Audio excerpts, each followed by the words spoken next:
We are the only species in the world who don't live in our natural environment. We didn't evolve in houses, we evolved being outside all the time. And so just basically looking at our basic needs, air, water, food, shelter, security, sleep, being healthy, thriving. So we talk about what a good life is. And so we try to define what a good life is. It's not necessarily being happy because we didn't evolve to be happy.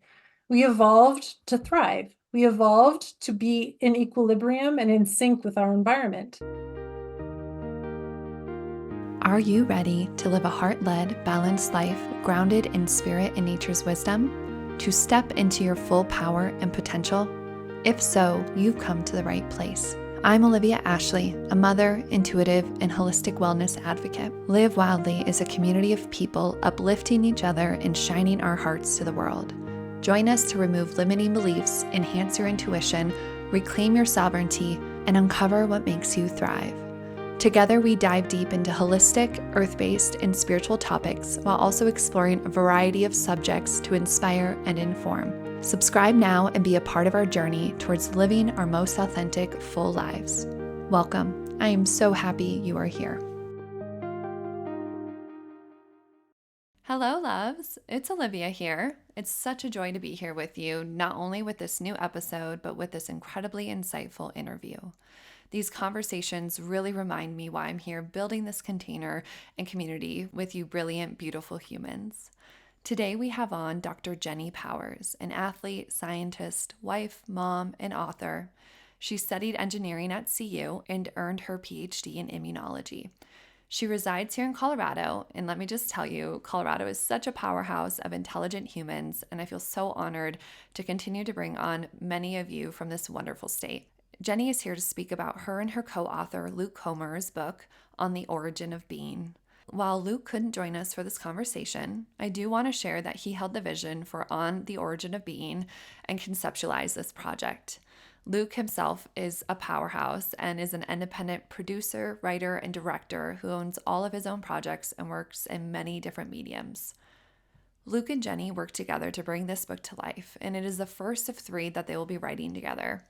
In this first book, which has officially dropped, hooray, because it is an absolutely excellent book, is focused on understanding the science of evolution to enhance your quality of life. They weave science and research of human evolution, adaptation, and design to explore the connection between this evolutionary history and our modern health. The book outlines the misalignments between our genetic design and modern lifestyle that reduce our well-being and even cause disease. They identify the origins of these behaviors and trace them through the evolutionary chain to modern humans, and then they share how to realign our behaviors to enjoy more vital, loving, and robust lives now. And that's what really excites me, because they highlight in this book the categories of essential behaviors we need to shift to achieve a more fulfilling, healthy life. They see these as sleep, nutrition, work and rest, and our connection to the natural world. And in this episode, that's what we dive into. We'll look at each of these topics and really get you some actionable steps of what you can do. And note that the next 2 books will cover even more subjects. So while this first book really started with those primal core needs of humans, they're going to look at even more of a range of topics and conversations, which Jenny explains in this episode. So get excited if you enjoy this and the way that they're presenting this research and understanding, because I think we really need this in our day and age. We need to understand this. And I love that they go to the core history in the science of really what humans have been and come from, how they live, how we lived for so long, and then really strike that massive change and shift with the agricultural revolution, the industrial revolution, the shift to being in houses, to being in places. We're not as nomadic. We don't change. We're not as in touch with nature. And while we really highlight that that's really beautiful, right? We want to welcome and reflect on these beautiful technologies and say we are grateful for them, right? We don't want to get rid of those. And yet, how do we start to take more of a holistic mindset and look back, bring forward some of those things that we simply have forgotten, remember the knowledge, the wisdom that we have inside, and integrate it into our lives now to feel better and be more whole and healthy as we know we can be. So, this book is well researched and written, and it was such a pleasure to learn more about Jenny's story to becoming an author, her inspiration for this co creation with Luke, and getting so much actionable knowledge on these topics. As a history major myself who loves understanding where we come from and the effects of the things around us, and also a huge advocate for health, wellness, and a reclamation of flourishing in our lives, this conversation really had it all. It embodies Live Wildly so well. And I know you are here listening because you too are curious and ready to flourish in your life. So thank you for being here with us. And if you enjoy this episode, please share it with a friend or family member. And if you feel called to, please support Jenny and Luke by purchasing On the Origin of Being. I'd love to hear from you as well about any ahas or sparks that came up from this conversation. And know you can find me on Instagram at wildlyolivia or at my website, www.olivia-ashley.com. Have a beautiful day and enjoy the episode.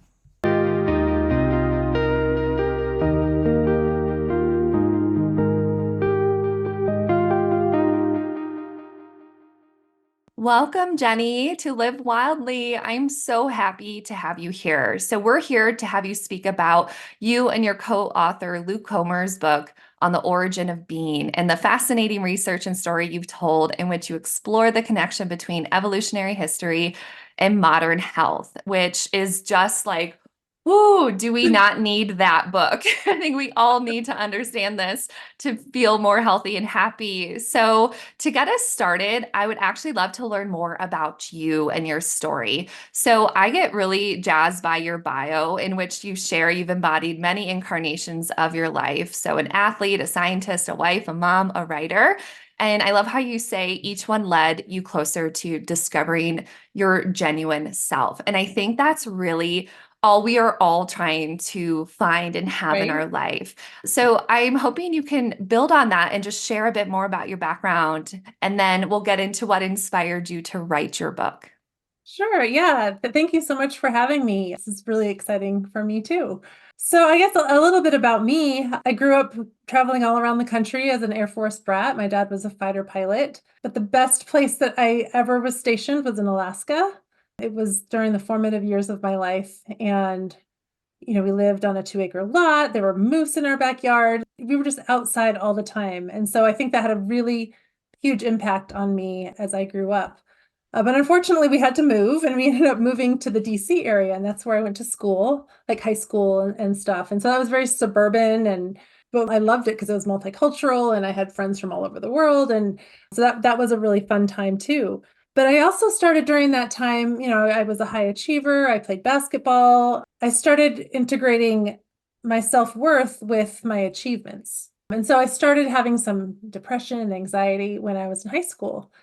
And that followed me into college, where I played at the University of Colorado and was an engineering major. And so some of these things of achieving and self-worth, but also perfectionism started to come in there.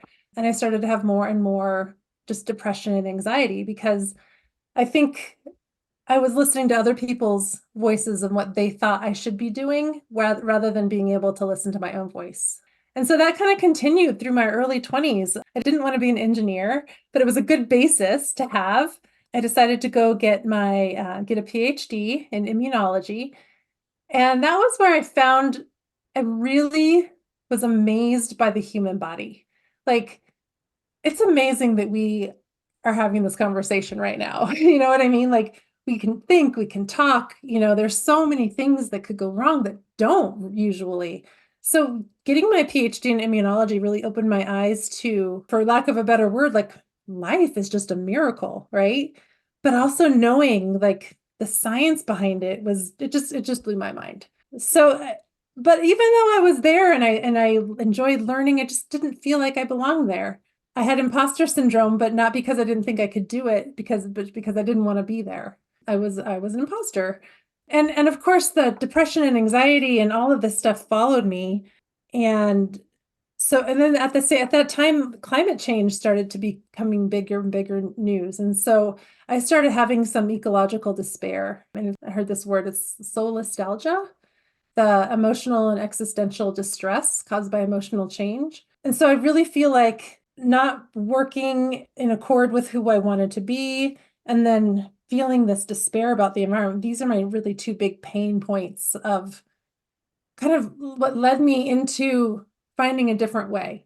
And it kind of went in very slow steps. It's not like I just been like, okay, I need to find a different way. First I left academic science, and I've always wanted to be a mom. And so having my first child was the opening of a door for me to be able to return to living how I wanted to live. So I was like, okay, I'm going to get off that academic rat race kind of thing, and I'm going to be a mom. And I started to explore spirituality and started listening to my own voice. And that voice said, you want to be a writer. And I remember having that voice my whole life, but I didn't have any examples of writers. You don't really know a lot of writers when you're growing up. You just think like, oh, there are these magical people who the first, it just flows out of them and it's perfect in these words. And you read these books and they're just perfect and you could never do that. But having my kid and being home and having some flexibility, I started writing. First with journaling, and then I don't know if you've heard of NaNoWriMo, the Mm-mm. National Novel Writing Month. So the month of November, it's like tons and tons of people do this. You try to write a 50,000 word book in the month of November. And I did it. It's not a very good book, but I did it. And then that helped me be like, okay, I want to write middle grade fiction. So that's 8 to 12-year-old fiction. Like Kate DiCamillo is my hero. And so I actually have a finished middle grade manuscript that I was able to like work over many, many years to kind of get there. And so I started the spiritual path. I started writing. I was still, suffering from depression and anxiety. Those are things that you just work. I feel like everyone has to kind of work through those all the time. um, Especially in today's world. Mm-hmm. But what was amazing is that I needed to go find a job. We needed to have two incomes. And so I went on monster.com and I found this advertisement from Luke, and it was advertising a research job. He was writing some books on nutrition, very similar to the nutrition we talk about in our book. And so I applied for the job. And as we were talking for my interview, he said, oh, I've already found a nutritionist for this job. And I'm like, oh man. But he said, but I have this other idea, this other vision that I've been kicking around while I've been doing all of this research on nutrition and how we are no longer eating the foods that we evolved to eat. There are all these other things in the world that we're not living in accord with our evolutionary design. So he was like, well, like, sleeping and eating and work and our connection with nature and our social groups and our child rearing. And my two pain points, work and nature, totally came up. And so he's like, well, do you want to research this and maybe write this? And I was like, oh my gosh, when you said everything was coming together, right? I have a scientific background. I know how to do research. I want to be a writer. And some of the things that I research are actually the things that were in my life that were causing despair and discomfort. Like I wasn't being who I wanted to be and I wasn't connected. And so all of these things kind of came together in the writing of this book. But what's interesting, I should mention, so this book focuses on just the first four basic behaviors: sleep, nutrition, work, and nature. But we have two other books in this series. The next one addresses social issues like social groups and child rearing and the sexes. And then the last book will cover more cultural things like art and celebration and religion and rituals and things like that.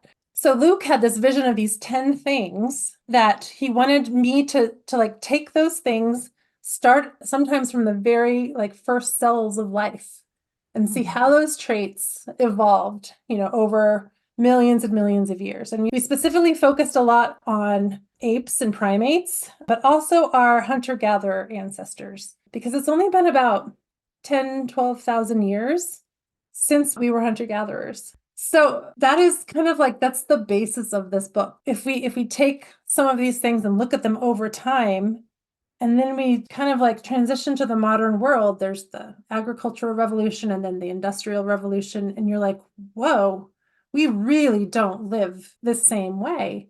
that we used to. And evolution kind of designed us to live a certain way, and evolution takes time. So there is evolution to change something through the whole far-flung human race, like in response to ultra processed foods or something like that. That would take forever. We haven't had that kind of time for our bodies to adjust to our lifestyle. So there's Mm. this mismatch. And so we talk about this mismatch a lot in the book. And as we were talking about before, kind of as the continuation of my story, kind of just following this breadcrumb and saying yes to Luke and finding Luke and then doing the research. And now we're, promoting the book and it's going to be out in the world. It just feels more in alignment with who I am. And so I feel really lucky to have found this avenue to really pull together a lot of the things that I'm passionate about. Mm, thank you for sharing so much about yourself and your path of life, really, what you've walked, what you've experienced, and the decisions you've had to make. And I definitely relate that motherhood for me was such a catalyst. And so it's always interesting to see how that shows up in everyone's life and the changes Mhm. they make because you are not the same person after you have a child. No. And the fact that writing came online so strongly again for you and really you pushed into it, which I think a lot of people we struggle with, kind of speaking to that mismatch of there's this mismatch of I think what we really would love to do, but then the reality of what our day-to-days look like and then the effects that that then brings on us, which can lead to depression, anxiety, struggles, all of that. So I am super jazzed for this conversation because I think this is really going to help us ground into understanding from an evolutionary standpoint. Where do we come from? What are we missing? How do we start to knit almost those things together of we can't exactly shift the culture, but we can Right. take what we've learned and we can integrate it into our day to day and make choices with more empowerment, which really Exactly. excites me. Exactly. Yeah. I mean, the modern world is pretty spectacular in the terms of what our innovations and everything that we've discovered and all the knowledge that we have of how we came to be and all of these things. But in the book, we said we're like, we don't want to go back to that time. We don't want to romanticize that time as being better than now. Because why can't we take the best of both? Bring some of the things that we know work into the modern world where we live in a lot more comfort. We have a lot more entertainment. We have so many choices of what we can do. And so, yeah, and it's all about, we talked about like your journey and there's like little baby steps, right? You can't just be like, okay, I'm changing everything right now. You just have to kind of follow the baby steps and follow the things that feel right for you. And we're hoping that the book kind of gives you some really small, actionable baby steps to Mhm. help you get in more alignment so you don't feel so miserable all the time. Yes. And so far from what I have read, it definitely does. I can reflect that back to you of I'm finding it Okay, very enjoyable and good. supportive and also, but it opens. There's a lot of things I didn't know or haven't learned, or maybe I've read before, but I didn't remember. But the way you weaved the stories and the research and just the impact of that together was really nice. So I think, yes, this is a really supportive book to read and kind of place ourselves back in time to understand where we've come from, but then bring it up to now. So I really want to talk about a little bit of you explore a lot of this. The frame of it is what constitutes a good life. And you examine the evolutionary roots of human behavior and health to help you understand what that can look like. So, based on your studies, why does a good life feel elusive despite our societal progress? Well, it's funny when I think about that question. I think a good life is hard to attain because of our progress, right? And so it's kind of like maybe it's a dichotomy that we have this amazing, awesome world, and we're just kind of going along with the flow, and we don't necessarily realize that this awesome modern world is the root cause of a lot of our diseases and our despair and depression and addiction. There are these diseases of modernity, things like obesity and diabetes and hypertension and depression, and all of these things that we never used to suffer from, heart disease. And so the book initially takes a really hard look at what's going on. And it's really the speed of how things are changing. Evolution takes a really long time. And over time, it took millions of years for us to get to the point where we're hunter gatherers. And we lived as hunter gatherers for 200,000, even more years. stably as these types of people. And then all of a sudden, the agricultural revolution and things started changing, and then the industrial revolution, and then things started changing even faster. And what's amazing about people is that we can adapt using our brains. We can adapt using our culture. And so this is the good news. Like our culture changed and our bodies have not. Our bodies are still Paleolithic. Evolution takes, tens of thousands, hundreds of thousands of years to actually change your body to adapt to something that's changed. What's amazing is that human beings can adapt using their culture and their brains. And so the good news is that even though we've kind of been swept up in this culture and we're not thinking about where we came from, but once we know where we came from, once we can connect the dots, then we can change. We can still live in this modern world, this amazing modern world, but we can change our behavior because we're smart. We're adaptable. We have, our brains have we're creative and we have lots of plasticity in our brains. And so, we're not stuck where we are being as we are. We can use, what we evolved to become this amazing, intelligent creature. And so we can use that to actually bring some things from the past back into the present moment. And so I think, like, in spite of the modern world, we're miserable.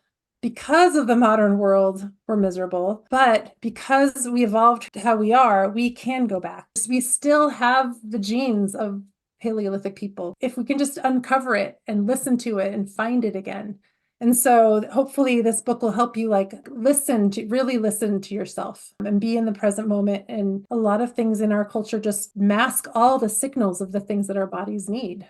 That's so beautiful. Thank you for sharing that. And it makes me feel empowered and a reminder. I love that you brought that too, even though maybe our physical bodies haven't had that time to adapt and change and shift due to the technology and the way we eat and the consumerism and just our lack of movement, all the things that have shifted.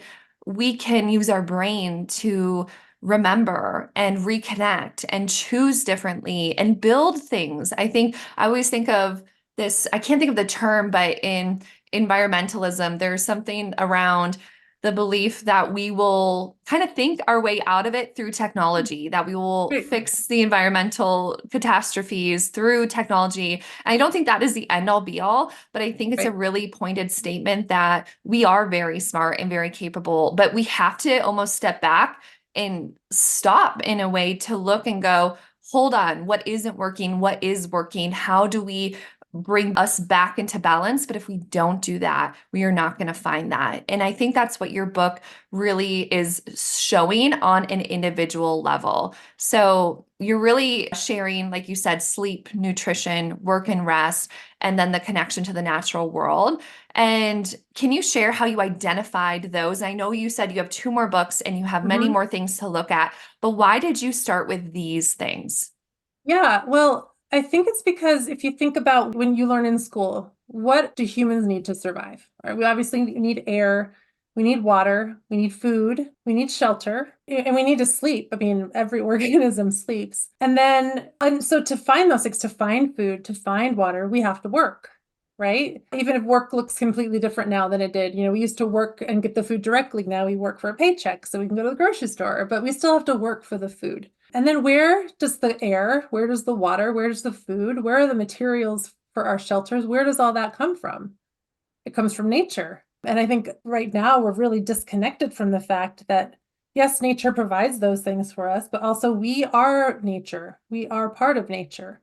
We are the only species in the world who don't live in our natural environment. We didn't evolve in houses, we evolved being outside all the time. And so I think just basically looking at our basic needs, those four topics cover our basic needs, air, water, food, shelter, security, sleep, being healthy, thriving. So, like you talked about before, we talk about what a good life is. And so we try to define what a good life is. It's not necessarily being happy because we didn't evolve to be happy. We evolved to thrive. We evolved to be in equilibrium and in sync with our environment. But I also think so, Joseph Campbell is. Yes. Yes, I love him so much. So he has this quote. He's like, I think what we're seeking is an experience of being alive, so that our life experiences on this like I'm just kind of paraphrasing. I have Our it life. highlighted actually. Do you want me to read Oh no. it? So it Yeah, says, please. I think that what we're seeking is an experience of being alive so that our life experiences on the purely physical plane will have resonances with our own innermost being and reality so that we actually feel the rapture of being alive. Yeah, I just love that quote so much I did because too. I saw that and I was because like, yes, thank you. don't you have those moments where I don't know, you're driving in the car and your windows are rolled down and your favorite song comes on the radio and you're just like in the moment and you're like, everything is great. I love the world. My life is great. We're fixing these things. You have this positive thing and you're just in love with being alive. And so that's kind of using Joseph Campbell's quote, but also thinking of the concept of eudaimonia, flourishing. And so we think that if eudaimonia is this concept of being in love with rapture with life, with flourishing, with having the things that you need, with being in equilibrium with your environment, it's a really good definition. So there's this other quote. The authors are Deci and Ryan from their book is called Hedonia, Eudaimonia, and Wellbeing, an introduction. And it says, eudaimonia is the process of fulfilling or realizing one's true nature, fulfilling one's potential and living as one was inherently intended to live.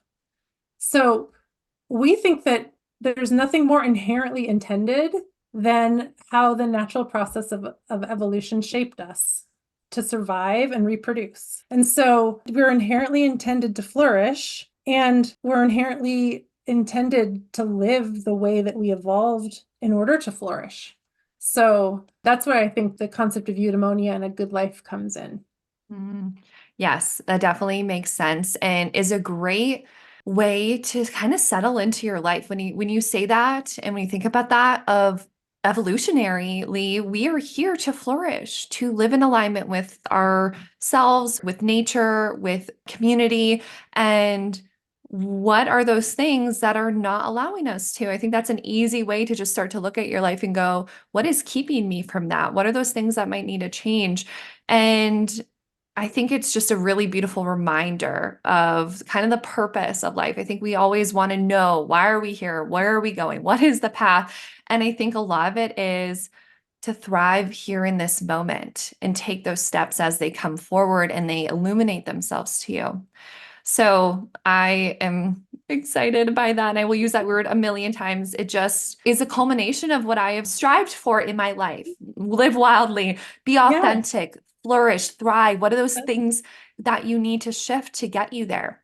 So Exactly. let's dive into more specifics around Okay. those four categories, starting with sleep. So, how do modern sleep patterns differ from those of our ancestors, and what are those consequences of this difference? Okay. Well, it's kind of like if we think about our ancestors all the way back to the single-celled organisms, like the cyanobacteria, the very first life, circadian rhythms evolved in those things because circadian rhythms are like timekeepers, and cells needed to know, okay, when do we need to go to the surface to do photosynthesis? Okay, that's during the day. Oh, but we don't necessarily want to do cell replication when we're up during the day because UV radiation, we might get some mutations. So let's do the right timing. We're going to wait till it's nighttime for us to do this cellular division. Also, the cyanobacteria would rise to the surface for the sun, but at night, the nutrients were down lower in the oceans. And so even those single cell organisms learned that the circadian rhythms, circadian means around the day. So even single cells are attuned to what's going on in their environment. And circadian rhythms are in control of different kinds of hormones like melatonin and cortisol, your digestive enzymes. There's just all kinds of things, your cell cycle, all of these mechanisms in your body on a cellular level are kind of in tune with the day and the night. And so when we were evolving and we were humans, sorry, let's back up a little bit. Mammals were nocturnal because mammals are around with the dinosaurs. And so we evolved to be nocturnal to avoid being lunch. But when dinosaurs disappeared, a lot of mammals are still nocturnal, but some mammals evolved to be diurnal, and that is primates specifically did that. And so our bodies are used to, the sun rises, we wake up, We are exposed to lots of sun in the mornings, lots and lots of sun, natural sunlight, and we're exquisitely attuned to blue light. And then when the sun goes down, the only light we'd have would be the moon or firelight or whatever. And that does not have any kind of blue light, very, very low blue light. And then because we were attuned to these signals, then our body would know, oh, the light is going down, the temperature is decreasing, let's secrete melatonin, it's time for us to sleep. And so we live like that for, like I said, hundreds of thousands of years. And then we moved inside, and then we got electricity. And then we started doing, people do shift work. People, stay up all night and sleep all day. And so we are so unattuned to our circadian rhythms. The sun entrains our circadian rhythms to keep the time like a 24-hour clock. So if we don't have that exposure in the morning, or if we have just low level exposure just all day long. So hunter-gatherers would have like really high levels of sun in the morning, and then it would drop off. And now like we come up and we just have the same level of light all day long, all day long. The sun goes down, we still have light. It's time for bed, we're still looking at our screens. We're getting just washed with blue light. And that is telling us, oh, it's time to be awake. We don't need to sleep right now. The sun's still up. And so hunter-gatherers were so attuned to nature, to the cycles of day and night. Even some studies show that they didn't necessarily even sleep longer than us. And they definitely didn't have comfortable beds. They slept on the ground or on skins or something like that. But they were so in sync with their environment, and they listened to their bodies. When it was time to sleep, they slept. And, they didn't have alarm clocks. They just woke up at the same time every day because they were so in sync with the world around them. And so I think that is like the main reason why our sleeping patterns are so out of whack, because we're not getting the same signals. Like I said earlier, the modern world just masks all these signals. So we're inside, but then being on technology masks the signal of falling light, wanting to stay up and binge watch something because, oh my gosh, this is the best show ever. It masks the signal that we're tired, that we need to go to sleep. Our brains are being stimulated. And so we don't realize, oh, or we don't prioritize, I should really turn this off because I need to go to bed. Sleep is more important than this. But we're just conditioned not to listen to those kinds of things. Isn't that the truth? And do you know the mechanism of that light? Because I definitely want to ask around what practical steps can we take to start to realign these sleep patterns within the knowing that we are in these boxes and we have devices, but we do want to get back to this natural rhythm to the best of our abilities. And I want to say our eyes are in our skin are the ones that are really taking in this light and then setting that for us. But yes, please expand and correct me. Yeah. So there's a part in your brain, and it's part of your vision system, but it's part of your eye nerves, but it has nothing to do with vision. It's the SCN, and that is where it receives signals of light through your eyes. And so the best thing we can do is try to mimic what we used to have, right? So in the mornings, I have two dogs. It's so easy for me because I know they need to walk. They love walking. I go out in the morning and I get sunlight every morning. And I don't even wear sunglasses, I guess. I'll wear a hat, but I just want all the light and all the warmth, even in the wintertime, just to kind of bathe me in it. And the light will help you wake up also. And then, over the course of the day, yeah, we do have to be on screens and we do have light, that electrical light. But after a certain time of day, at 4 o'clock, I have all of my devices scheduled to turn on to the red shift, the night shift. So I decrease the amount of light that I have coming in, the amount of blue light that I have coming in. I turn off lights. You can get softer, more amber colored lights, and just really try to mimic, like, okay, I mean, some people might want to just sit around in candlelight or firelight, and that actually might really help them fall asleep. We just have to decrease that nighttime pollution and light pollution, and that'll help us sleep so much better. Another thing that was very common across lots of different hunter-gatherers that have been studied more recently is no matter what is going on, they all wake up at the same time every day. And so I think it's really hard for people to wake up at 6 a.m. when they're going to work, and then on the weekends they sleep until 10. I think that just changes when your body's receiving all of these signals. And so it's not a consistent thing. Your body never kind of gets into a rhythm. This is what this hormone does. It goes up and it goes down. And then this hormone comes in later and it goes up and it goes down. I mean, our hormones and our internal clocks are so untimed. Everything's dysregulated from each other because we don't have consistency. Hmm. Yeah. And did you, in any of your research, see that there also was like a shift in the times we woke up or went to sleep with the seasons? How does sleep and the seasons and Yeah, that yes. affect? Hmm. So what the studies showed that in the wintertime, well, it also kind of depended on where the group was. Like True.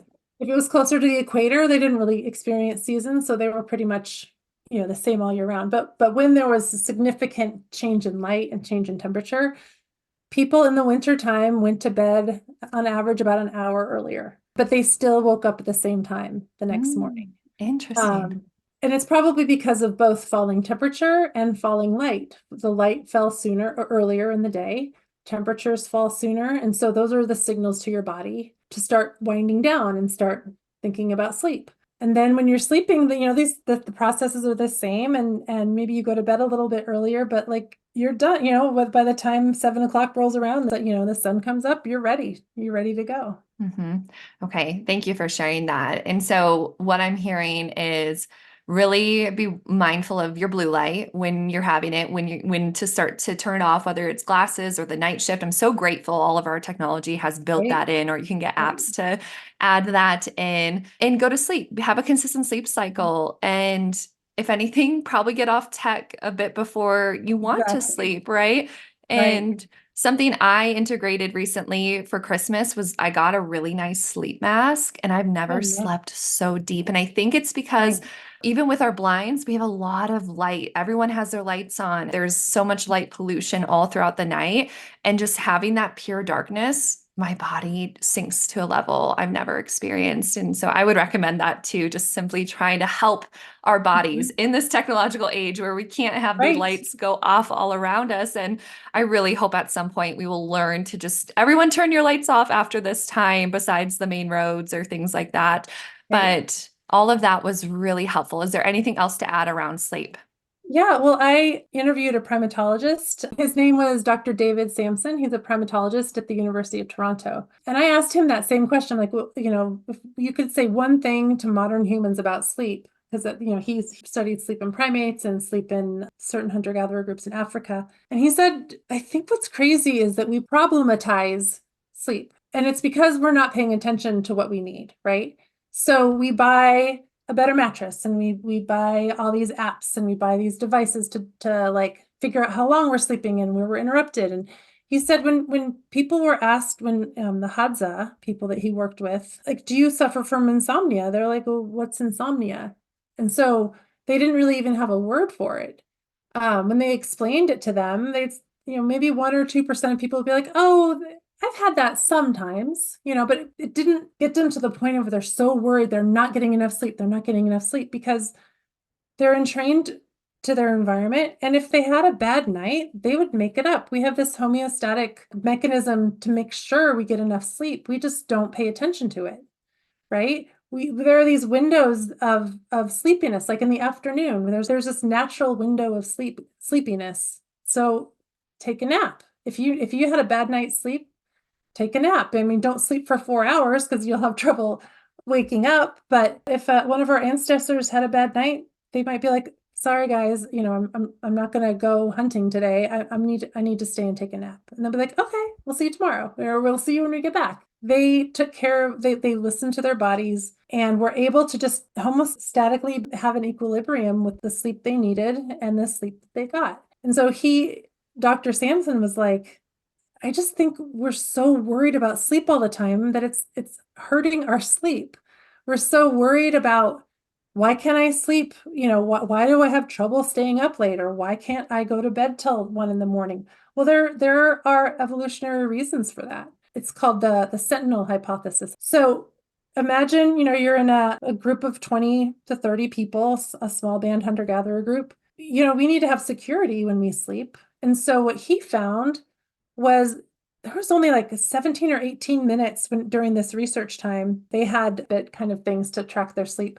There was only one time of a total of 18 minutes when everyone was sound asleep at the same time. And then the people who stay up late while the other people get in their deep sleep rhythms, and then the people who get up early while the late night people get to sleep in. So all of those things, if you're a night owl or an early bird or whatever, everything in between, there's nothing wrong with you. It's just how it evolved. And it evolved for very specific reasons, and that's for security of the group. And so if we could stop thinking like there's something wrong with me, I also think our society needs to change a little bit, and it is because there's more and more opportunities for those night owls to be able to get up at 10 in the morning and have a job. There's so many more options that are not 9 to 5. I feel like here in Jefferson County, Colorado, they just shifted so high school starts later than elementary school. And so they're kind of starting to like change our timing of certain events like school or after school activities or whatever. So it more matches circadian rhythms of teenagers. So I think there's things that we can do personally, but there's also things that are starting to come around with the wonders of our modern world. We can work from home. We can work from 10 until 8 rather than 9 to 5. So I think that's another thing, that don't problematize it too much and be able to find ways in this new, especially after COVID, the new world we live in with a lot more flexibility, to actually fit your work life and your social life into what fits best for you. Yes. And I think it starts with our advocation because society, work, the time has been set up Mhm. to, I think, streamline for the best outcome and process and to get as much out in the smallest amount of time from us. And yet, I think we're really starting to see the faults, the cracks in that system. And yet, it's not going to change unless we are adamant that, hey, here's some research, here's the why. We stand up and have a voice and say, we need something different. We are willing to work. We are willing to show up and Yeah. continue what we're doing, but we need some adjustments. And that's something I've taken upon myself. I became remote before COVID, and that was Nice. something where a lot of people looked at me and went, "You are hurting your career. This is not a good idea. Why would you do this?" And I just had to trust that I can't show up in the way you'd show up. And if you can, that's amazing. But this is what I need. And that was one of the biggest shifters of my health and wellness Right. journey. So advocating, asking, shifting, saying, okay, you can't, I'm going to find someone that can. So all of that is so fascinating. And also the fact that how you said we problematize it. I think a lot of it is our mind. Yes, we have the light and we have all these other things. We're disconnected from the rhythm, but I think some of it is our mind. We overcomplicate the simplicity that really is sleep. Our bodies are built for sleep. We are meant to sleep and rest. And Yeah. I've never heard that security, the reasons why some of us are night owls or some of us are really morning, that yes, natural selection of the group in a way of here, you guys need to stay up so these people can rest and they'll get up and they'll make sure you're safe. How smart, how amazing are our bodies and our minds that we just adjust in that sense. And so giving ourselves some grace and space to go, I'm unique and this is my mode. And so how do Right. I settle into that? Right. Well, I think it's damaging sometimes to hear like, oh, the early bird gets the worm. If you want to be successful, if you want to get more, you have to wake up at 5 in the morning. And so there are people who can do that and it works for them. But then the people who can't do that, they try. And so they're waking up at 5 in the morning, and that's not, yes, we're all attuned to this 24-hour clock, but we also keep time a little bit differently. It's called our chronotype. And so if you're forcing yourself up 3 hours before your normal and trained body would wake up, you're always going to be in a sleep deficit. So there's lots of things you can play around with. And there's lots of resources out there to kind of figure out, okay, it's a bell curve. Everything's on a spectrum. Are you way over here? Are you way over here? Are you in the middle? If you're in the middle, great. You can totally adapt to modern world and modern expectations of when you're supposed to be at places. But if you're on one of the fringes, you have to advocate, like you said, you have to get creative and not just resign yourself to being tired all the time and not think there's nothing you can do. Yes. And I think that's a perfect segue of moving into more of the nutrition aspects. So, Mhm. because I think a lot of us are tired, a lot of us don't feel well. And while sleep is a big part, so is nutrition and the way we Oh, eat. yeah. So, can you describe the dietary habits of contemporary hunter-gatherer societies and what we can learn from them? Yeah, yeah. Well, first of all, and I'm sure I mean, most people know this intuitively, they ate whole foods, right? They ate the entire apple. They ate, if they were eating grain or nuts, or they ate the entire thing. They ate the entire animal. So they didn't have refined sugars. The refined sugar they had was honey, and they didn't have that very often. And they had lots of variety of foods. I can't remember exactly, but I think there's like hundreds of foods that certain hunter-gatherers could eat. If you put, all of the different plants and all of the tubers and all of the animals and the insects and fish, and there's just so many different foods. So they ate whole foods, they ate a variety of foods, and not necessarily like over the course of a day, but the variety of foods over the course of a week, over the course of a month, over the course of the year. And they also ate things that were in season. So they were attuned to the environment around them by eating the things that were ripe at that time, the animals that were fat at that time. So that's another way that they were really in tune with their body. But I think it's really important also. So whole foods, no refined sugars, people hear this all the time.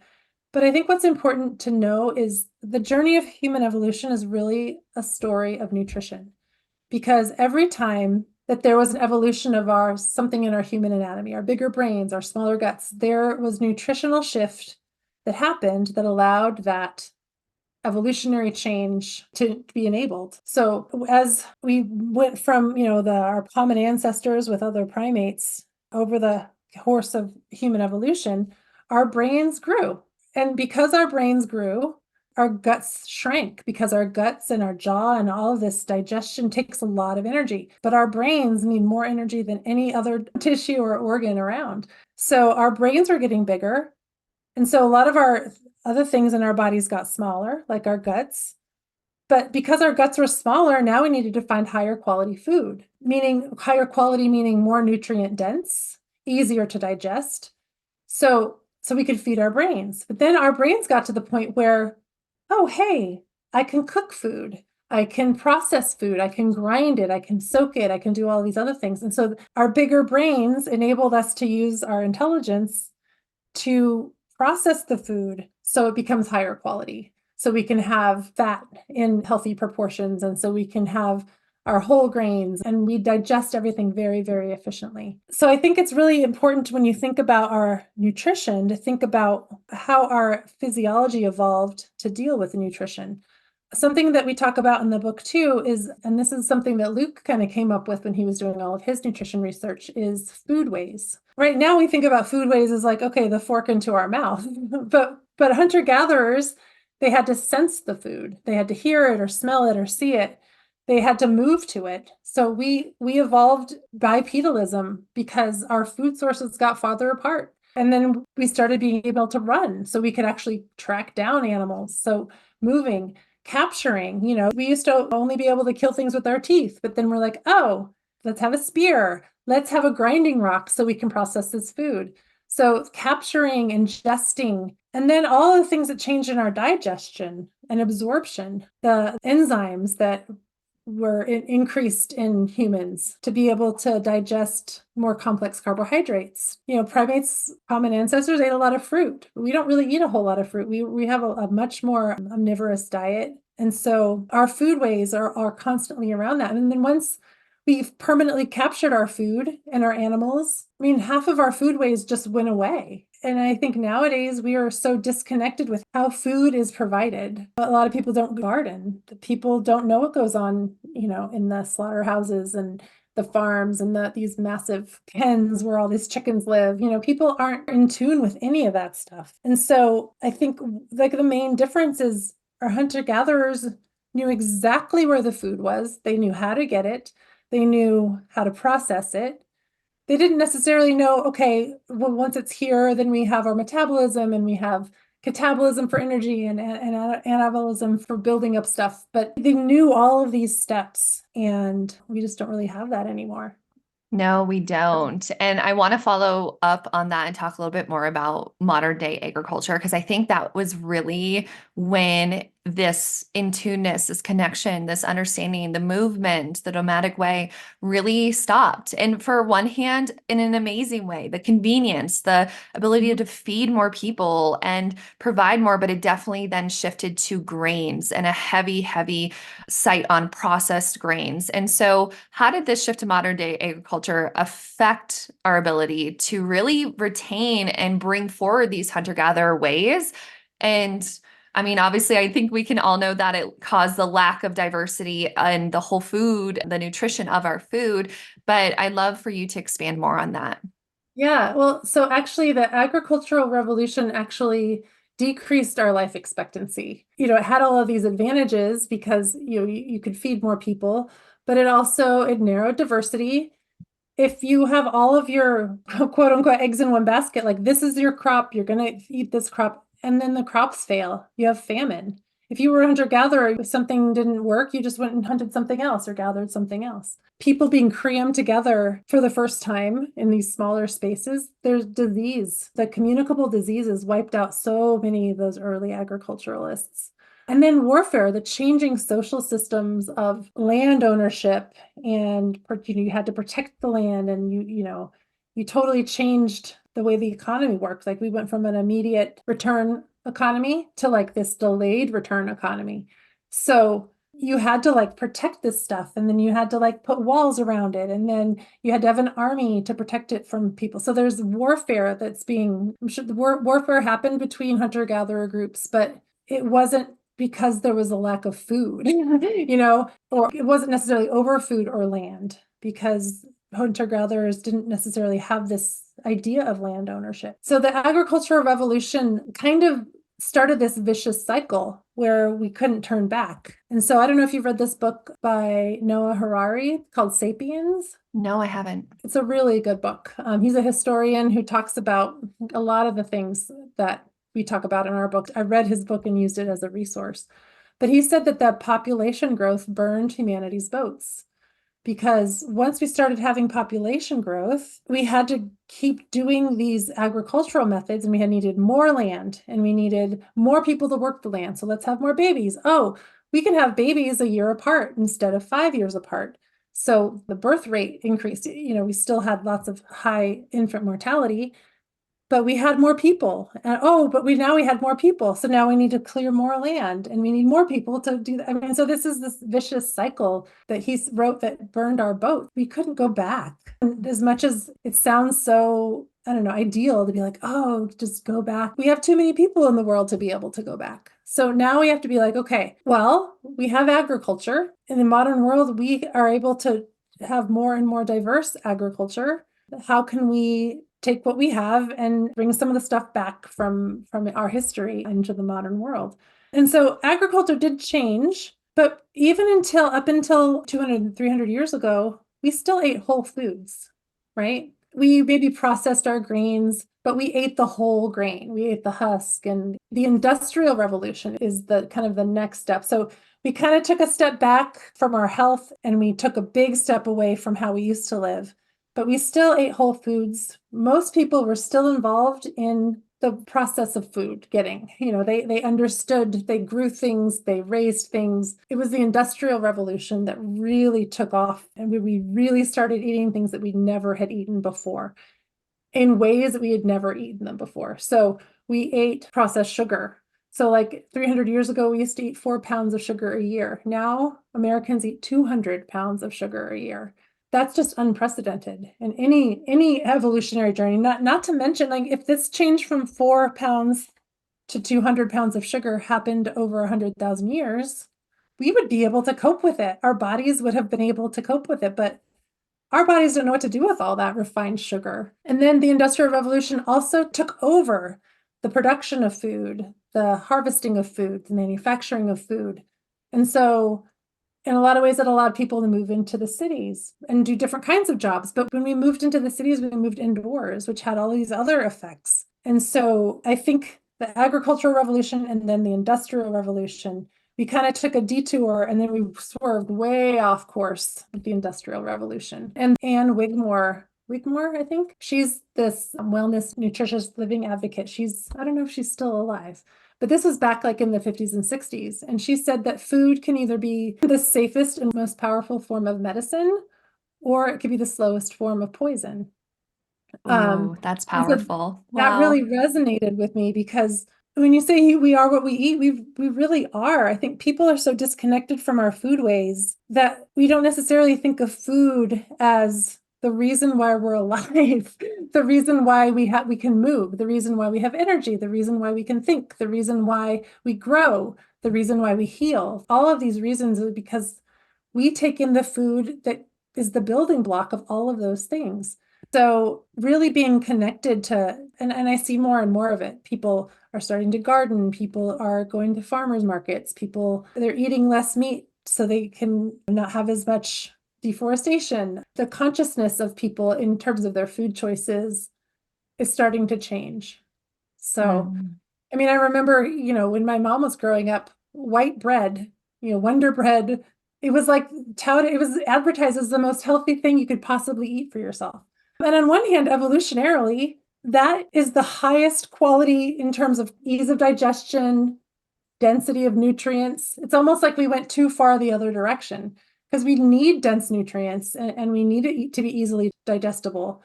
But we kind of overshot with all the processed food and taking things out of food and making up fake food and having fake sweeteners and artificial colors and all of this stuff. I think it really took the decision making away from people, and now corporations decide what you eat, and corporations decide and they tell you what's healthy for you even though there's no claims to back it up. So our nutrition has really been taken out of our own hands, and we need to reclaim it.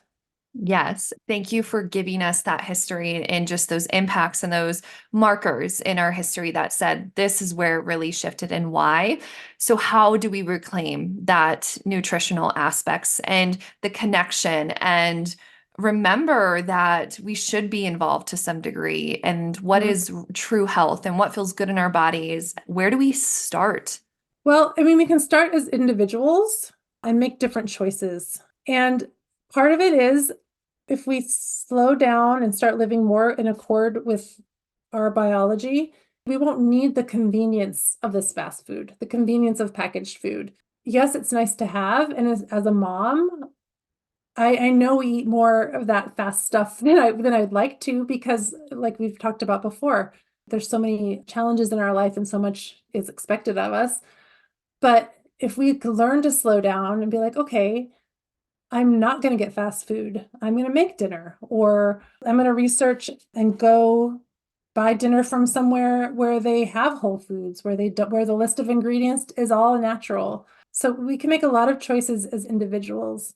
And it's hard to change big corporations, but big corporations respond to money. You know, the reason why they still make all of this stuff is because people keep buying it. And a lot of people have to keep buying it because they don't have the money to buy anything else. So there's a lot of ways that the individual can start affecting more larger groups, larger corporations by trying to figure out how can we get better foods? How can we reduce the price of good food, right? So more people have access to it. How can we demand from our government that this particular food has a certain label on it? It's an ultra processed food. Ultra processed foods have been found, you know what I mean, like with smoking, with Mhm. cigarettes. I mean, it took such a long time for people to, for the government and the companies to admit that caused cancer. So there's big tobacco and now there's big food, and it's all driven by money. And so we do have a say, but we have to decide that we don't need this immediate convenience. We can take the time to think about food, to make food, to find, I mean, there's so many resources now on social media, on websites. There's so many wonderful recipes out there that are easy, that don't require processed food. So this is another reason why being in the modern world is such a great thing, because I mean, if this was going on 100 years ago, we wouldn't know where to get recipes. We wouldn't know that certain things are better for us. So I think part of it is just as individuals, we can take steps for our own families and for our personal health. But then there are things we can do as more of a community effort, a grassroots effort to demand certain things from our government, from the food industry. And if they don't comply, we can act through our checkbooks, I guess, or act on the money side. Yes, I definitely agree with that. And that was something that Mm. was really fascinating when my husband, Stephen, and I got into nutrition. And really, that was the kind of first door that opened that went, I'm not well and I'm not doing well. And I think what I'm eating is a big contributor of that. But back, I mean, this was 14 years ago, there really wasn't much options. There was a natural food stores and some, but it was small. But we started to use our money. We went Mhm. out and bought the things. And I think it was such a beautiful, the last decade plus, to see the consumer demand start to shift the processes towards sustainability and I hope towards regeneration. And I think it really does go a long way. We have the buying power, and there's a lot more of us. And then the few that are really spearheading and creating, yes, they have a lot more money, but I think if we are the consumers and they need us, we get to have a say. And then also take our power back of what am I not going to go to these companies and these corporations for or out of convenience? What do I want to make or grow or have myself or get through a local Mhm. system? And how do I start to support and also just build community and get to know one another? And oh, you do the herbs and you bring the eggs and you bring the Yeah, meat. yeah. I think there's so much power in that connection, but that's uncomfortable. We're not used to that. We've really lost, I think, those community aspects. And yet, I think the social aspect of food, the ritual, the community, how do we bring back all of those beautiful things, the education for our children to remember and understand and connect back to the food and the land? And it really gets me empowered and feeling excited to go, what can we, like you said, individually change or make choices around? And it starts with us. It really does start with you. That's the only thing you have control over, but that will shift and make ripples. Oh, but most definitely. And I've seen it. I was not on social media for a really long time for my mental health, and I've gotten back on, and it's been a really amazing experience for me because I found a community of people who are like-minded. And I've never heard of permaculture before, but I follow some people who are really big advocates of permaculture. And that's exactly what you're saying. You grow things in your backyard and you have a community in it. There's just so many amazing things that can come from permaculture. But the problem is permaculture does not make money for somebody, Mhm. right? And I mean, that's a pretty good segue into work, right? Like, Yes, let's go there. yeah. Since yeah, our culture is so focused on money and achievement as being the pinnacle, the be all end all. If you have money, you're worthy. If you're the president of a company, you're worthy. If you don't necessarily have the money or those things, our society looks down upon you. What's wrong with you? You're not working hard enough. And it's not that at all. The founding of America and capitalism kind of fueled this very interesting combination of a meritocracy, of individualism. I mean, I remember in school we would always talk about Western expansion and rugged individualism, and there are so many ways where that is important, but we kind of have pulled away from the things that we actually evolved with. We evolved to work in community. We evolved to be together. We evolved to not want very much. We didn't have stuff. We didn't have all of this stuff. And stuff was not, I mean, I think one farmer would have more stuff than an entire hunter-gatherer community because stuff wasn't where we put our value. We put our value on individual hard work. We put our value on what you get out of that individual hard work, and we put so much value on stuff. So I think that is where our kind of skewed work culture has come from. I think the average full-time working American works for 47 hours a week. I think there's like 40% of adults work over 50 hours a week, and 20% of people work over 60 hours a week. And in the book, we talk about Keynes, the economist, and he was, back in the 20s, he's like, man, we're going to reach a working utopia where our automation and things, we're going to be able to work 15 hours a week and we're going to be able to enjoy the rest of life because all of our needs will be met with technology. The amount of time we have to spend working is going to decrease because of technology. And he was so wrong because the opposite has happened. We've only started working more and more and more. Whereas if you look back and you look at hunter-gatherer tribes, especially the ones that have been able to be studied recently, they work a couple hours a day. Sometimes some groups don't even work every day. You know, they maybe work for 4 hours for 4 days in the week. They've already achieved because they don't need stuff and because they stay present and they work for their immediate needs. They're not thinking about, oh, you know, when I retire, I want a boat or things like that. When they were done getting what they needed, they stopped and then they rested and they enjoyed life. They had community. They spent time together. They told stories. That we've really lost that when the agricultural revolution came on and we changed to the delayed return economy. We stopped being in the present and we only started thinking, okay, how am I going to get the paycheck a month from now? How in a year these crops are going to be harvested? And so we're putting all of our eggs, you know, in the future. And so we started thinking about the future and thinking about rather than thinking about what we need right now. I mean, there's just so many different lessons that we can learn from the way we used to live. Yes, our world is completely different. You know, we don't have to go hunt animals and gather plants. But what did they do that when they were working? How did they make work more joyful? They didn't consider it work. It was just part of their lives because they brought the same things to their work as they had in their lives. They brought community, they brought playfulness, they brought challenge. People used to know more about everything. Modern humans know very deep, like they can have a deep dive on one particular thing, but our ancestors knew so much about everything. They challenged themselves. They had variety in what they did. They had those close connections.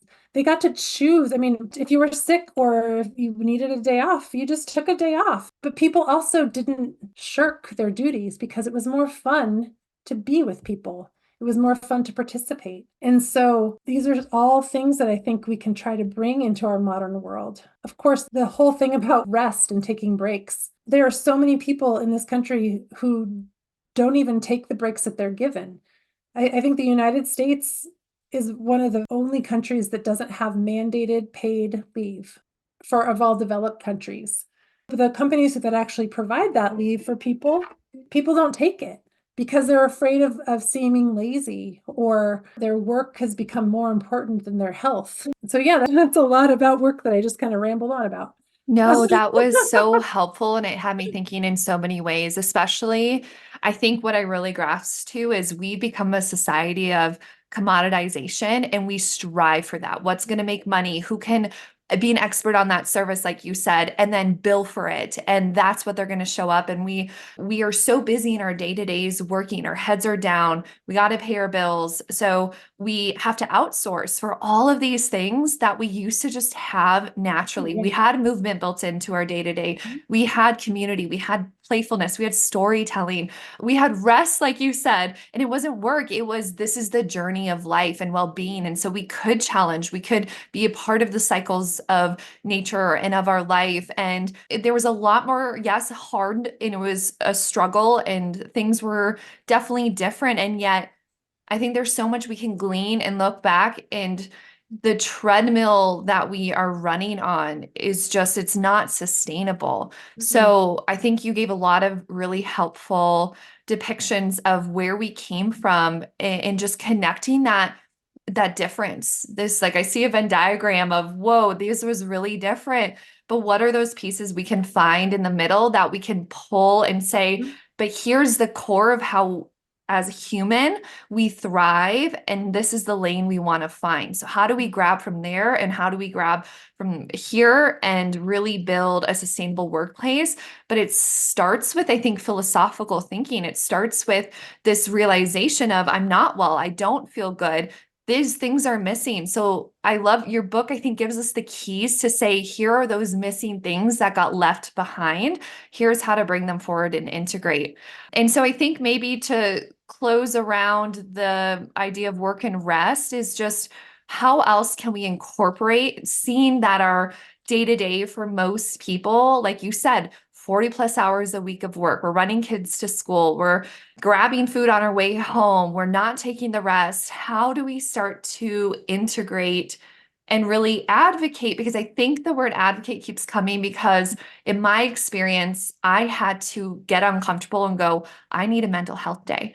I need some time away. I need to rest, or I'm not my best self. And I'm going to tell you that so you understand why I'm operating, because there's so much judgment and expectations. Mm, yeah.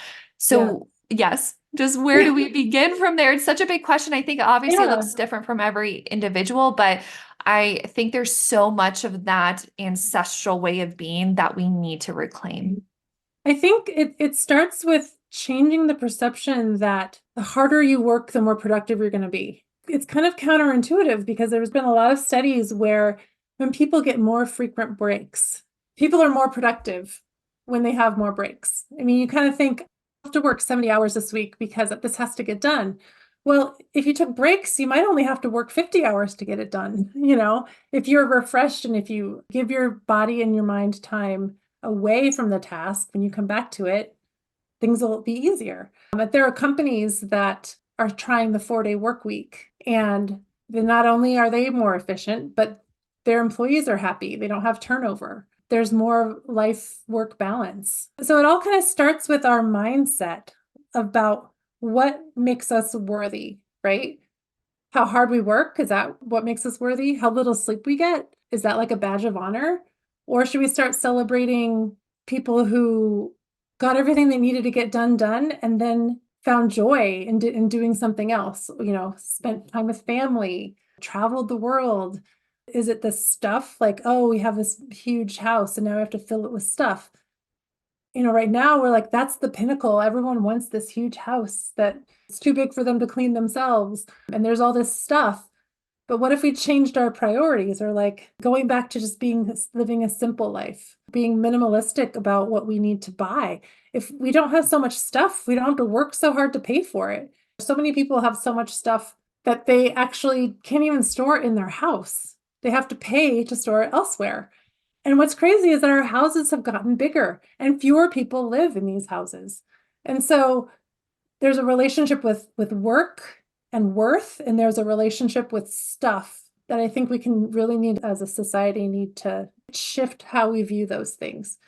And if we do those things, I think it'll be easier to return to more of a, evolutionary way of working and connection and having all of those things, having time for all of those things. Yes, I definitely love the minimalist movement and the slow living movement, and I think that looks different for everyone. And yet at its core, we all have the same needs. We are human, and yes, our bodies will need them differently, but can we all start to look at it with this lens and go, okay, let's start here. What can I improve and what can I shift? And let's start there and speaking about it. So this is where I love having a podcast and I love connecting with people like yourself, because this is how we start to make the changes. It starts with us. It's sharing the knowledge. It's getting this in the hands of other people to go, oh, aha, I see. Thank you. And they can start to make an incremental shift. Right. And is there anything else you want to add to this topic? I don't think so. I feel like they're all connected somehow. They Anyway, are. so And so, what that started to make me think of is the last piece of this first book of your series is really about our connection to nature. And for this fuels my heart. And it sounds like it does yours with your mhm. deep Yep. connection from a young age. Why is our connection to nature so important for our overall well being? Well, we're the only species on Earth who does not live in our natural habitat. We are not living where we evolved to live. We didn't evolve to live in houses with artificial light. And so, and because of that, we are so isolated from nature to the point where some people think that humans are above nature, or there's a disconnect, and then it's okay that it's disconnected. But I think what's evolutionary is for us to feel like we are part of the natural web of life. Hunter-gatherers, indigenous cultures, they did not see themselves separate. They do not, and they did not, in history and today, see themselves separate from nature. We are nature. We're an integral part of nature. We're not separated from us. Nature provides everything. I mean, even it provides all the stuff for the technology. I mean, our minerals and the things that come out of the earth and certain things, even oil and gas. Nature provided that for us. And so I think there's this disconnect from what we need to live and where we get it from. But it's not just about resource, it's about our physical health, our mental health, our social health, our spiritual health. Nature has always been a part of those components of our lives. Well, nature's just been a part of our lives. So this is where it touches my heart the most too. This is actually the first part that I wrote because this is the part that when I was talking to Luke and he was telling me about this thing, I'm like, oh my gosh, here's my chance to actually do something and learn about what I can do and maybe teach other people what they can do to make a difference in the world. Because if people aren't connected to the world, if they don't realize that it's our natural environment that gives us clean air, clean water, food, then there's that disconnect and they're not going to think like, oh, well, we need to act to save it. If you think that nature is different from us, then that's separate. It's a way you don't feel it. But we're not. The people who have that connection, they are so intimately and deeply connected that what's going on in the environment hurts them emotionally and psychologically. And so it's just this is like the biggest thing for me, and I can't quite get my words around it. To me, I mean, these are all important, but to me, nature is where it all begins, right? Because it is the basis of everything that we need for sleep. You know, the sun rises and sets and helps us with our circadian rhythm. That's how we evolved. The food that grows because the natural whole foods that grew when we were evolving were provided to us, and we used to have reverence and respect, and we were literally like, thank you so much for this, what the earth has given to me. With work provided, the earth provided all of the stuff we needed to do, to work, to survive, to build. The earth is what's helped us make all of these huge technological shifts. It's helped us, the learning about how the earth works, the science.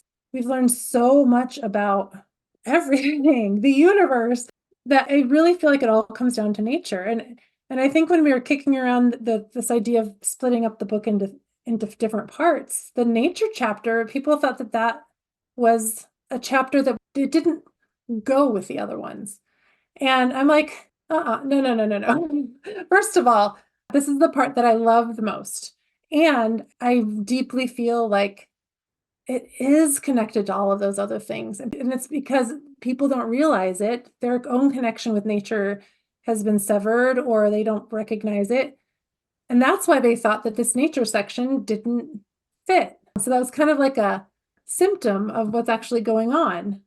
So Yes, this confusion of nature. It's hard, I think, to even define what is nature. How are we of nature? In my senior thesis in college, that was one of the questions. We spent, I think, three wow. different times talking about people's perspective of are we of nature? Are we separate of nature? And what is nature? And it Right. was wild to hear the varied amount of what it meant to someone or what they believed it was and how it was just here to be used. And I think you're right that this is the fundamental disconnection and the fundamental piece we really need to understand because it's the bedrock of our evolutionary history. It's the bedrock of the foundation of who we are and how we got to where we are, and our belief that we can just sit in our homes or sit in our cars or at our workspaces and not have any type of connection with where our trash goes, how we get our food. You know, when I learned that there's really a plant for every ailment, I think that blew my mind of wow, the earth is so incredibly smart that it has adapted with us and the plants were here before us. We would not be here without the plants. I think I get really excited because I see the wealth that is there, but it's a lens you have to shift into, and we're not taught to do so. I was going to say, and this is something that I've kind of thought about as I'm getting into the health and wellness community online and biohacking and things like that. If you think about it, nature is the original biohacker because and evolution was the biohack. For all the things that we do and have, nature was always part of it because it was always the changing nature that caused natural selection, the trial and error.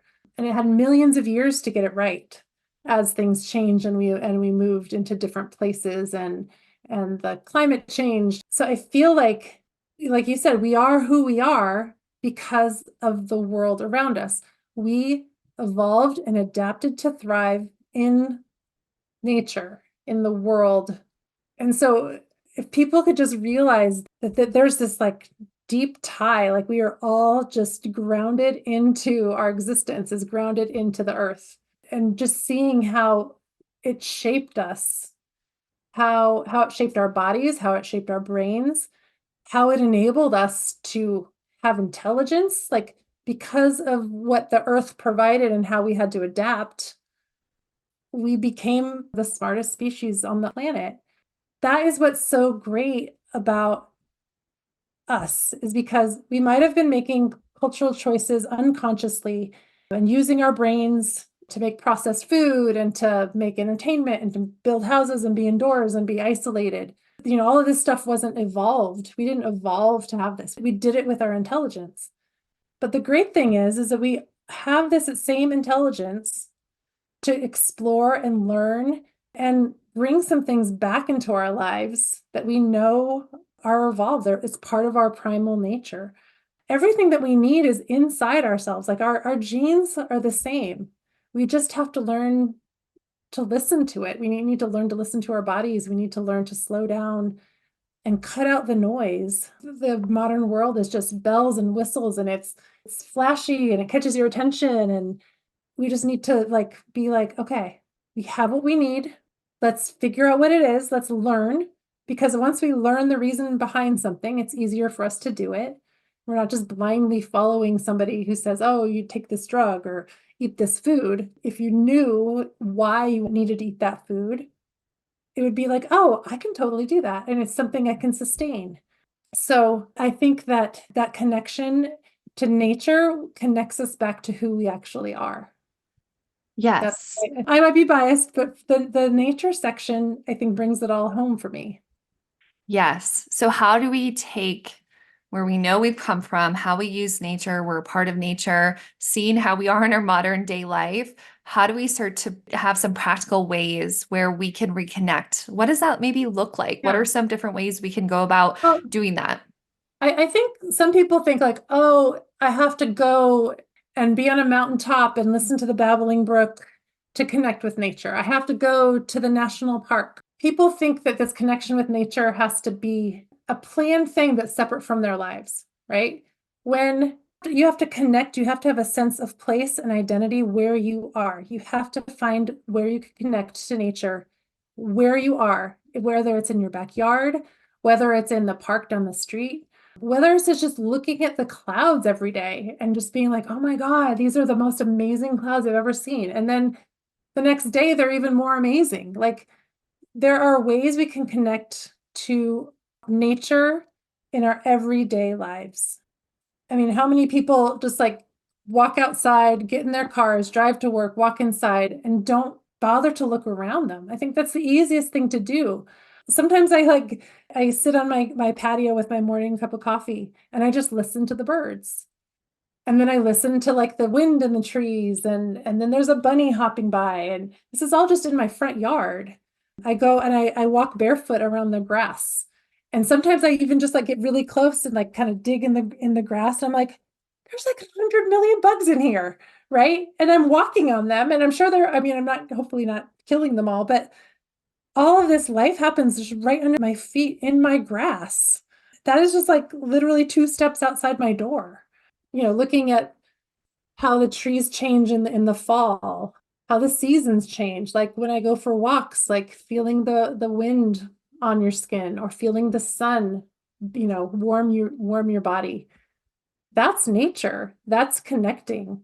So it doesn't have to be this big, massive effort to go and connect with nature. So that's probably where I would start, is just having gratitude and being aware of the nature that's like a foot away from you outside your window. And so that would be a really good place to start. That was beautiful. So simple. And I think the takeaway is how do you become an observer of your life? So then you can start to be more connected and be aware of the changes. And the birds are speaking. The sun is giving us life and warmth. And I love that you dig in the dirt and see the life that's underneath, that there's all this beautiful activity and life all around us at every moment. And can we remember that we too are a part of this bigger holistic earth and cycles Yeah. and well-being, and it's all connected. Yeah. We came from there. It's amazing. We're amazing beings, but we're amazing beings because we're a part of this amazing world that nurtured us to this point. And if we look around, we can still see all of that awe and astonishment.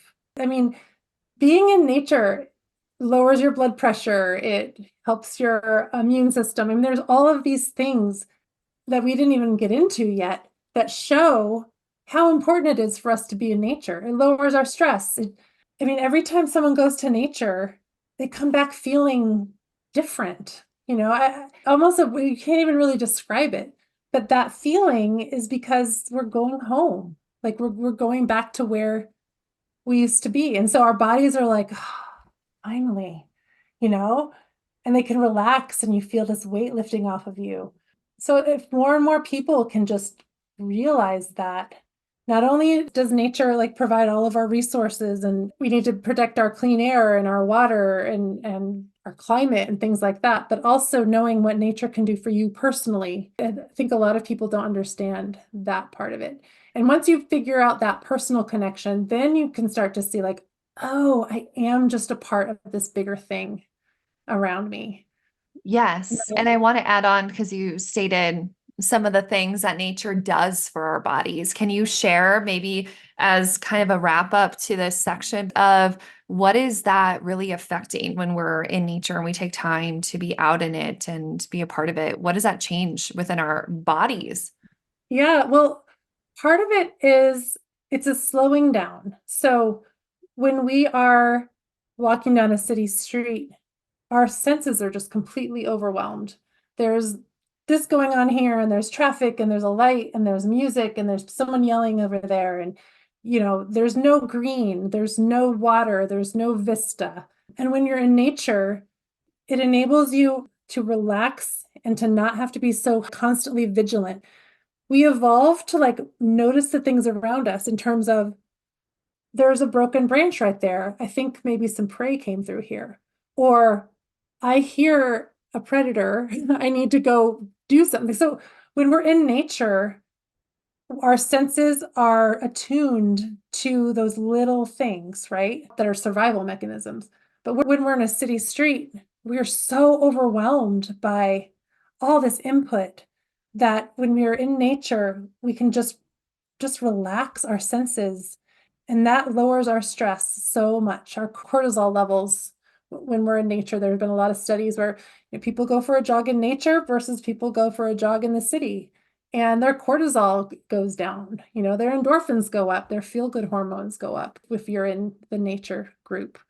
So I think for me that's like the main thing, your attentional focus. But we talk about this in the book, the biophilia, the love of life. So there is this gratitude or love or something that comes out because the biophilia is like we're attracted, life attracts life.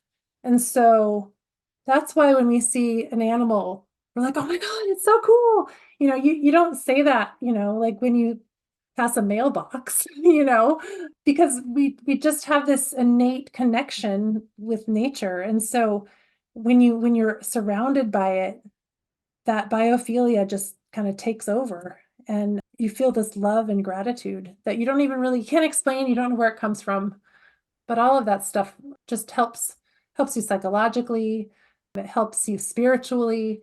If you're in a group of people experiencing it together, I mean, socially, it's going to help. And then just our physical and our immune systems, moving around, moving our bodies. There's so many benefits. That's wonderful. And yes, I can attest, right? I think it's very experiential. A lot of this, it's awesome and so helpful to know and understand, but you will have your own experience when you're in nature and Exactly. you're out there. And so finding those ways and those pathways that really light you up and make you feel good and connected is Right. really, I think, what it comes down to.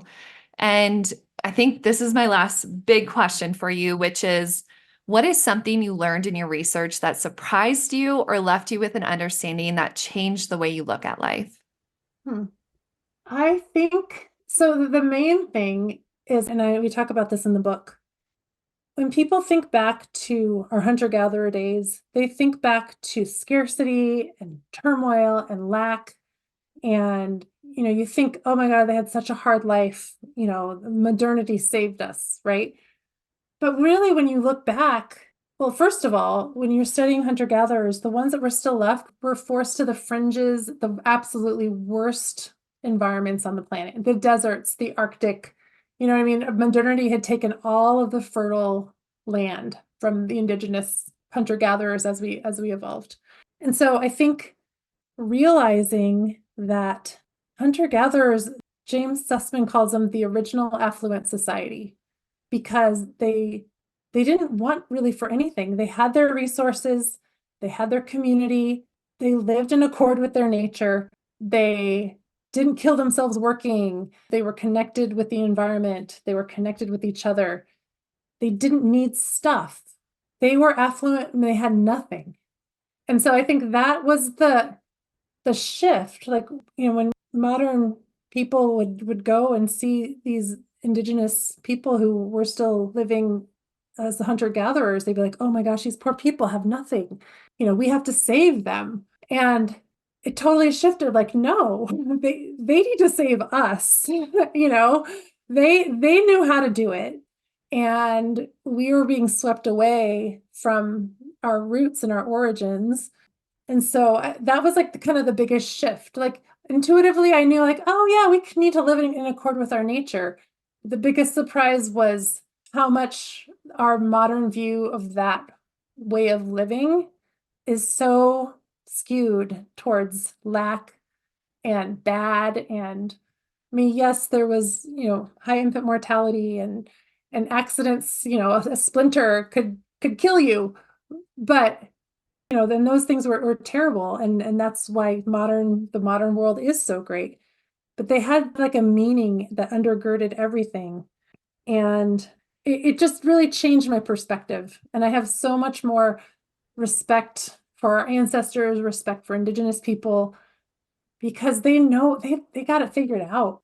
Yes. Oh, yes. And I think you summed it up well. I could follow exactly what you were saying and just the realization of I think we've been taught there's this villainization of where we came from that look at how much we've improved life. Look at all these beautiful things. And a lot of times that's right. Yes, there's so many amazing improvements and shifts and ease and change. And I'm so grateful for so many. And yet we've lost that, like you said, that undercurrent of true connection, understanding, wealth of knowledge, ability to feed ourselves, grow our food, have our own medicine right in our backyards or elsewhere, or know what to do and how to survive, and really on a level that keeps us alive. And that community aspect, I think that's just been slowly pulled apart from us. So that's a really beautiful way to summarize it. Good. Yes. So Great. why don't we move us to the wild heart questions, which I always use Okay. to close us out to just get to know you a little bit better. And the first one I always ask is, how do you currently live wildly? Which to me really summarizes as what really makes you come alive. So I think, I mean, talking about nature in the last little bit, I would have to say being in nature, but also just being in nature with my kids. This last weekend, we were up in the mountains close to Evergreen, and my kids were just in the river, and it was cold. It was just watching them being in the river, and I had my feet in the river because I had the dogs. And I felt this joy. I felt their joy. I felt the freedom of, they're walking across the river trying not to fall in, and they're looking at the mud, and they're so connected. It just brought me so much peace and joy. So being in nature with my kids is a huge one. But I also think we talked about writing, even though writing is really, really hard and it's very challenging and it's hard stuff. You have to do the hard stuff. But that magic of being in flow, of connecting to your creativity and connecting to yourself, those moments of flow, like there's nothing else in the world that makes me feel that way. So even though those moments don't happen all the time, sitting down and writing and being available to those moments happening and then having so much gratitude that they're coming, I just really love that feeling. It makes me feel alive. Oh, that's so beautiful. And thank you for sharing that. I know it's different for everyone, but yes, it's amazing. When you find what lights you up, go Mhm. for it. Right? Hmm. Right? So Yes. And my second question is, what is a saying or quote that you live by? yeah, well, this is a relatively new one. And I think it's come around because of this whole process of changing, leaving a life that wasn't fulfilling for me, carving my life into being a writer and a mom and having the things that I wanted. But I still had that perfectionism. It's still so ingrained in me not to fail, not to show any weakness, just to power through that. It's something that the writing of this book and putting it out in the world, and that's really scary. But I feel like my new mantra in life is that imperfection is freedom. And it's really only the last couple of years that, I mean, and I'm almost 50 years old, so I'm coming to this halfway through my life, but I'm finally feeling like it's okay to fail. It's okay if someone doesn't like the book. It's okay that there's a typo somewhere. My husband said, okay, now don't read it.